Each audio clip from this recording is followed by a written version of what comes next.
show you guys this beautiful jacket that Kenny sent me for my 16th birthday. I wrote to him often when he went away, and he actually asked me. I turned 16 in March of 1969, and he wrote to me and told me he wanted to get me something special for my birthday. And I was a bit of a hippie back then, and I told him I wanted a camouflage jacket. And when it arrived in the mail, the letter said, "Don't be surprised by the size of the box." It was in a box about this big.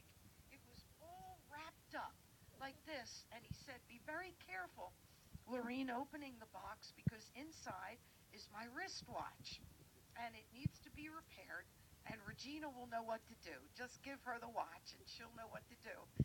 But how he addressed the card, my birthday card, he said, "How is the girl that's got the beat doing?"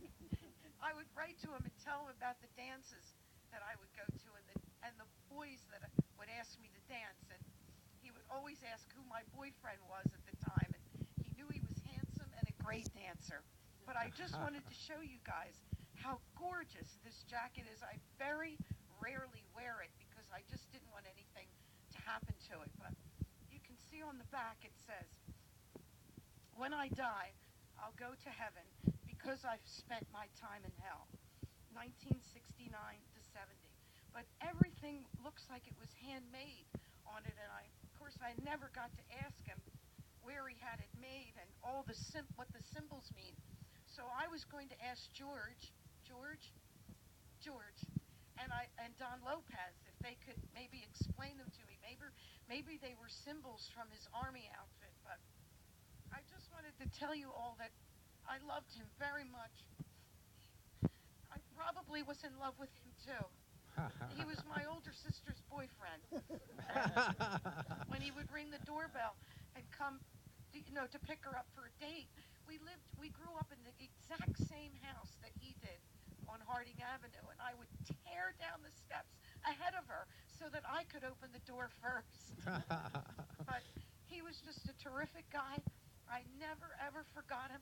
I always made a point to remember him on Veterans Day and on his birthday. And I'm happy to say that one year Mrs. Leonard came with us. We made a trip to Washington, D.C., and it was right around August 11th. And we sang happy birthday to him at the wall, and Mrs. Leonard was delighted. She really was. But the other thing I wanted to tell you is my nephew Matthew read practically all his letters to my sister Regina, not her daughters. He did. And he said to me, "Laura, gee, my last name would have been Leonard." Never forgot that. And then he said, "I think my confirmation's coming up, Laura." And he goes, "I think I'm going to take the name Kenneth. I think that would make my mom real happy."